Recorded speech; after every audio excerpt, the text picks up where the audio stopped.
Alan Brochstein joins me now from 420 Invest. Alan, how are you doing today? I'm doing all right. Good to see you, James. You too. Alan, there's never a dull moment in the cannabis space these days, and we've seen some interesting things happening. Let's start with the resignation of FDA Commissioner Scott Gottlieb. What prompted that? Yeah, I don't know what prompted it, but it definitely has implications for the U.S., both maybe the cannabis industry, but certainly the CBD from industrial hemp aspect. And just as a reminder, when the Farm Act was signed back in late December, Gottlieb, who's really very well respected, immediately penned a statement kind of asserting the authority of the FDA to regulate CBD. And, CBD's been in a gray area for quite some time. And everybody wants to see some clarity. Obviously, the markets are growing. We have some public companies. We can track their progress and see the sales. We all read the same things. It's like a superfood. It's really hot right now.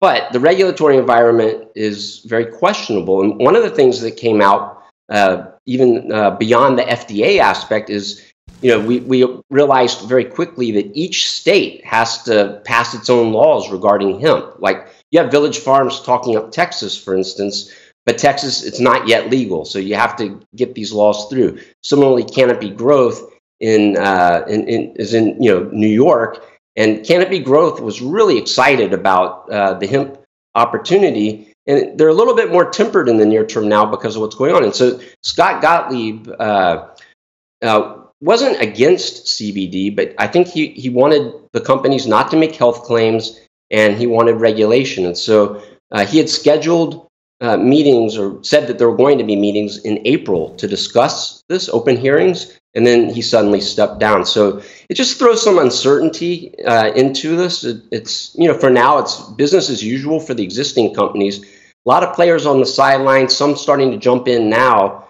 maybe a little bit prematurely. I think we're headed in the right direction, but this may slow things down a little bit. Mm-hmm. So then should we infer from Scott Gottlieb's resignation then that he resigned under pressure due to his pro-CBD stance, or the opposite? I don't think it's related. In the cannabis space, we always want to think the world revolves around us, but I don't know exactly what the issues are. It may have been to just literally spend time with his family. He'd been doing it for 2 years, and they just named a acting FDA head now. So I don't think his departure had anything to do with his views on cannabis or CBD at all, but certainly has some implications because, there was this mistaken assumption that CBD was a free-for-all. It's legal. Let's go. And in fact, that's not the case. And so you have companies like that are focusing more on the cosmetics aspect and not the in-your-body stuff. You've seen several states around the country and also localities kind of stop the practice of adding CBD and selling it commercially. So there's just this uncertainty, and unfortunately, it's going to linger. Mm-hmm. So then it's common to see people making claims that CBD is legal in all 50 states, and you're saying that is not the case.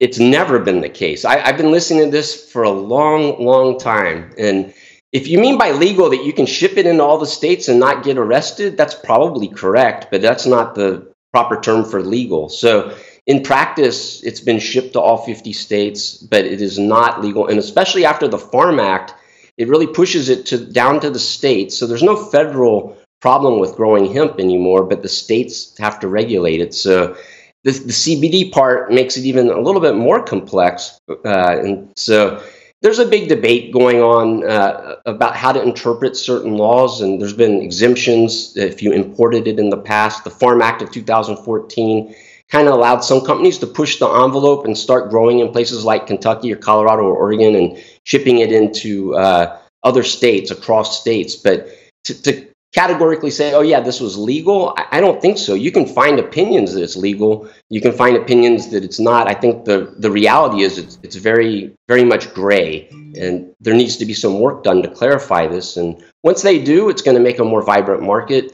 I think it's very important. I'm here in Texas. I'm sure many of your listeners know that. And in Texas, we actually have a legal CBD program. It's only for children with epilepsy. And so obviously it's not doing very well. Those patients can buy CBD from outside of the legal program, or they can get a prescription now from GW Pharma for Epidiolex. So it's been interesting to kind of watch the way the media down here has been discussing this, because you can go to a gas station and buy CBD in Texas, and it's not fair to the licensed companies that are limited to selling their CBD only to children with epilepsy. And there's a greater issue that there's just not regulation. So, there've been plenty, you said people make claims, that happens. There are plenty of examples. The FDA has even called out some companies for selling CBD with alleged CBD that had no CBD in it. These products had no CBD at all. So I think everybody would be better off with a more regulated environment. And I'm sure, there's some good actors in the hemp from CBD space that have been at it for a long time. And I think that those companies are going to be well positioned, and it will actually be good for them once these regulations are in place. It's going to make it hard for many of these fly-by-night operators to persist. Yeah. So the CBDs were rescheduled by the Drug Enforcement Administration from a Class 1 narcotic to a Schedule 5, basically administered by the U.S. Food and Drug Administration. Does that sort of make it where it's no longer worthwhile for the criminal elements of the U.S. law enforcement system to pursue it? Because, okay, now it's not Schedule 1, so as a violation of Class 5 scheduled food and drugs, it's more just a fine or a misdemeanor, so therefore it's not being enforced so egregiously? Yeah, I don't think federal enforcement is really the issue right now. I think it's more, I think good companies want regulatory clarity. So it's not about they're worried about getting arrested. They just, you're building a big business. You're Coca-Cola coming in CBD business. They want this regulatory. They don't want to start adding CBD to their products and then find out they're not allowed to. What we're seeing across the United States right now is a lot of local enforcement. And sometimes it's really out of ignorance, but sometimes, for example, Nikki Fried, who is the agricultural commissioner in Florida, said as recently as last week that they're going to crack down on CBD sellers in Florida because it's not yet legal in Florida, back to your point earlier. So it's really, I think what you're talking about, the enforcement, is really coming more at the state and local level, James. Sure. Is there anywhere we can see a list of states in which it is in fact legal to produce CBD products and sell them versus those states that it's still not? Yeah, I don't have that list. I bet it exists, but here's the problem. So certain states are saying, well, they're not saying anything about mail order and things like that, but like in New York City, they said you can't put it in food like they were doing, or in coffee or beverages. So I think it's extremely murky, and if anybody's looking for clarity right now, good luck to them. They're not going to find it. So there was a bar in Brooklyn in New York, I heard, that was actually, they were selling drinks, coffee drinks with CBDs in it.